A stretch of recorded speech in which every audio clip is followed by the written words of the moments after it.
Good evening. It's August 11th, Tuesday, 4:55 p.m. I have a lot to talk about today. Today's probably been the busiest day I've had trying to put together info on this pandemic. I already have today's report ready and news set to go.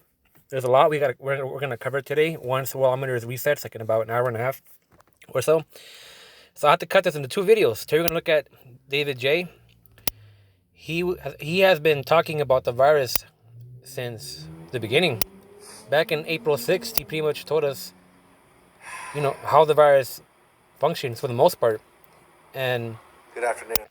he gave us an update on his current analysis, which I would definitely recommend. He doesn't post much on YouTube. I would say subscribe anyways. So this is all credit to him. He's a fantastic researcher when it comes to SARS-2, and I wanted to share his findings. Now, he's known on the internet as Fat Annan. I don't know if he knows this, but I'm the one that kind of gave him that name. I didn't want to use his real name, and he adopted it and took it as his own. So here's his personal breakdown of SARS-2, possibly the best breakdown coming out of anybody. So Daniel J. report, Fat Annan's August 2020 COVID-19 file. Fat Annan here. I'm compiling a cheat sheet and a little report on the virus based on the latest information we have. This is recent, up to date. COVID-19 transmission notes. Concentrated in nasal and oral mucosa, readily aerosolized by talking, speaking, singing, shouting. Coughing and sneezing can project droplets. Mask helps trap these and prevent them from traveling far. Aerosols can travel 15 plus feet. 6-foot guideline inadequate. We've been saying that for weeks, that the 6-foot guideline is null and void. Can readily enter the body by landing in the eyes. That's still not even talked about when it was obvious since January that it goes in the eyes. Can enter the brain through the olfactory nerve. Potential oral fecal transmission may infect gastric lining if swallowed. He does point out the fecal transmission that SARS also had, and that it was so bad with SARS that an entire apartment complex got contaminated with SARS because the plumbing was faulty, and the aerosolized fecal matter was breathed in by the residents, so nobody escaped.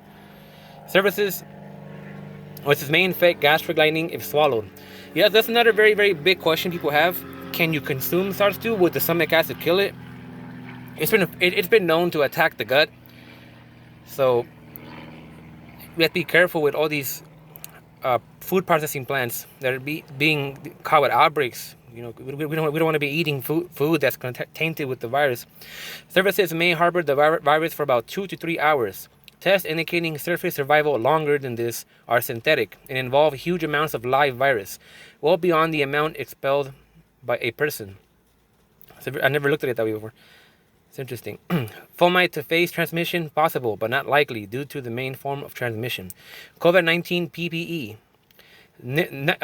nitro gloves, can prevent hands from becoming contaminated, but must be doffed and disposed of correctly to prevent cross-contamination. Ear loop surgical mask, not a respirator, does not prevent you from inhaling aerosolized virus. Traps virus in front of your face. Your mask protects others. Single use. Dispose after using. Do not touch the outside. Do not put it on a table next to your food. Do not wear as a chin strap or with your nose exposed. Cloth mask. Better than nothing. Needs to be laundered frequently. Goggles may provide extra protection for the eyes. Should fit flush against the face. Like swimming goggles. Must be sanitized regularly and decontaminates before removal. N95. Filters moderately well, but may allow some 120 nm SARS-CoV-2 virions through. Healthcare workers wearing these have gotten sick because they've been exposed to large quantities of the virus. Any kind of mask will reduce the initial dose of virus you receive and improve your outcome if you do get sick. However, difficult to properly decontaminate. Should be considered disposable and single use, but often in too short a supply for that. P100. Better than N95. Filters very well. Rubber seal must fit against face. Must be clean shaven and fitted properly. Must be sanitized regularly and decontaminated before removal. Keywords here. Before. And Again, clean. You need to shave. If you have a beard, you're gonna go out with a surgical mask and you got a thick beard going on. You're practically not wearing a mask at that point. 40 NATO CBRN, better than P100. Filters practically everything. Must be sanitized regularly and decontaminated before removal. This is that mask that fits your entire face that some people have been seen wearing around. PAPR, Hood Makar, CPR, what every single healthcare worker in contact with COVID-19 patient should be using. Unfortunately, expensive and in short supply. Yeah, this is a very, very, very complex type of PPE. It looks BSL grade. So what is he showing you here? That this virus is so contagious that if you really want to be safe, you gotta wear biosafety lab protective gear to really keep yourself from getting infected. And as you said, this explains why it's infecting doctors so much. They're receiving too much of a viral load on insufficient PPE. COVID-19 ER symptoms, labs, fever, dry, unproductive cough, hemoptysis, shortness of breath, body aches, abdominal pain, loss of sense of smell and or taste, low blood O2 saturation, less than 90%, hypokalemia, abnormal AST, ALT, high C-reactive protein, elevated troponin, elevated D-dimer, elevated ferritin, lymphopenia, thrombocytopenia, albuminuria, hematuria. Yeah, David knows these terms way better than me. I can barely even pronounce them. ER presentation is highly variable, may initially manifest as neurological illness, respiratory disease, abdominal pain, rash, conjunctivitis, etc., depending on where the virus enters the body and incubates. That's why it's suspected for a long time. How the virus affects you depends on a lot of factors, like how you contracted, the state of your organs.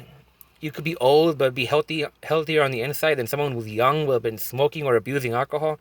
It really depends. It really determines the effect of the virus on you. COVID-19 pathophysiology, bilateral viral pneumonia, cytokine release syndrome, pulmonary edema, pulmonary fibrosis, pulmonary embolism, ARDS, vascular endothelitis, viremia, systemic capillary leak syndrome, rare, antiphospholipid syndrome, coagulopathy, shock, Kawasaki disease, and pediatric cases especially. Acroischemia purpura in toes, or the COVID toes. Dyslipidemia, urea cycle disorder, or urea cycle disorder. Ammonemia, features in some cases with liver involvement. Hyperferritinemia, mild hepatitis. Hypokalemia, from hyperaldosteronism. Encephalitis, meningitis. Mental issues, impaired consciousness, skeletal muscle injury, cerebrovascular disease, Guillain-Barré syndrome, dysautonomia, anosmia, dysgeusia, seizure, stroke, myocarditis, pericarditis, heart attack, arrhythmia, acute kidney injury, gastrointestinal inflammation, diarrhea, nausea, vomiting, abdominal pain, testicular inflammation, conjunctivitis, rash, transient livedo reticularis, bacterial co-infections. Now you're probably asking yourself, why did this virus do so much? Why? Because it was lab tinkered to attack ACE2 receptors in humans. ACE2 receptors are all over your body, meaning that the virus can attack your entire body, causing so many symptoms or effects as you've seen right here. COVID-19 mechanisms of action. RAAS dysregulation, ACE2 downregulation, and increased ANG2 activity. Electrolyte dysregulation, nitric oxide depletion, lipid metabolism dysregulation, iron metabolism dysregulation, interferon reduction, lymphocyte deaths, promotion of hyperinflation, cytokine storm, promotion of oxidative stress, promotion of fibrosis, promotion of hypercoagulation, promotion of hypoxemia and subsequent hypoxemic insult to organs, formation of multinucleated giant cells through cell-to-cell fusion. Typical conception of COVID-19 as a form of pneumonia is not even a half-truth. It is a tiny portion of an actual pathology of the virus. COVID-19 is primarily a vascular disease and spreads through the body to all the major organs through the bloodstream. It kills immune cells, causes metabolic disruption, and strangles organs with a cocktail of inflammation, free radicals, scarring, blood clots, and hypoxemia, eventually leading to multiple organ failure, diffuse intravascular coagulation, and death. It also happens to cause pneumonia and ARDS. The pathology is a dead ringer for SARS and shares many of the same attributes. SARS also triggers hyperinflation, vasculitis, pneumonia, cytokine storms, kidney injury, and brain damage in exactly the same fashion as COVID-19.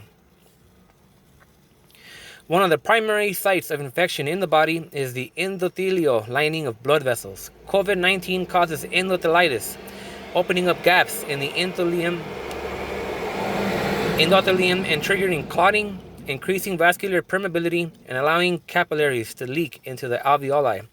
It also messes with lipid metabolism and pulmonary surfactant. Oxygen has a very hard time diffusing into the bloodstream of someone with COVID-19. Exactly what I thought. Is exactly what we were all talking about as to why the vents don't work in severe cases, because the vents are pumping oxygen into you, but SARS-2 attacks the blood and makes it unable to receive oxygen, making the use of an ECMO machine a requirement, because an ECMO machine pumps oxygenated blood into you and pumps out the bad blood. So that's why the vents don't work in so many people. It doesn't do a thing. In fact, it makes it worse. It at times blows up your organs or the lungs. It blows up the lungs. COVID-19 dietary prevention: vitamin C, vitamin D, zinc, arginine, citrulline, N-acetylcysteine, NAD+, or NAD+, lactoferrin, dietary nitrate. Proper diet and exercise are essential to beating COVID-19 if someone gets it. If someone has high blood pressure, diabetes, obesity, etc., those all worsen the severity of the virus. Another thing that increases the severity of COVID-19 is chronic malnutrition. Many Americans are chronically malnourished without realizing it because we eat empty carbs and macros without enough micros. Cut the sugar, snack crackers, and other useless things out of your diet. Eat your fish and vegetables. That's another thing. The lockdowns prompt people to eat packaged foods high in unneeded salt and hide from sunlight while being sedentary. All of these things make you into Corona Chan's lunch. You need sunlight, you need a proper diet, and you need exercise. The typical highest risk group of COVID-19 patients look like someone who is elderly, African American, has blood type A, and has pre-existing conditions involving the cardiovascular system, especially hypertension, diabetes, or obesity. Having pre-existing hypertension may increase the number of ACE2 receptors in the body, giving the virus more sites to infect and increasing its replication. African Americans have generic metabolic differences that make them more susceptible to COVID-19. The main issues are the deficiency in arginine, the lack of endothelial nitric oxide synthesis, and the overproduction of cytotoxic peroxynitrite. This provides some clues as to how COVID-19 does so much damage. The nicotinamide adenine dinucleotide nitric oxide synthase axis and its disruption in COVID-19 is a central feature of the pathology. NADPH oxidase forms superoxide. Superoxide forms peroxynitrite with nitric oxide. Nitric oxide is depleted, and so forth. Angiotensin II stimulates a lot of NADPH oxidase activity. I'm struggling to keep up with this. COVID-19 pharmaceuticals. Hydrochloroquine may be effective if given early or prophylactically in combination with zinc. Not effective if given to patients who are already in the severe inflammatory phase of the virus. Again, by now, how many times do you have to hear it? Hydrochloroquine works. It is not the cure, it is not the vaccine, but it can prevent you from catching the virus, which is why so many government officials take it, including China, including Trump, and including others. Remdesivir. Only modest effectiveness may cause kidney failure. Now they're pushing remdesivir more because it costs thousands, whereas HTQ doesn't give the drug companies that much money. It's a conspiracy. Interferon, very effective, especially if inhaled in nebulizer form. Caletra, effective but hard on the organs. Ivermectin, maybe quite effective, but needs further investigation. Comistat, needs further study and trial results. Methylprednisolone, reduces inflammation, may have long-term side effects like osteonecrosis if given in high doses. Dexamethasone, very effective at reducing inflammation. Budesonide, anecdotal effectiveness at reducing inflammation, needs more research. Famotidine, may help suppress inflammation in mast cells. Tocilizumab, blocks IL-6 activity. Meplazumab, blocks CD147 receptor activity.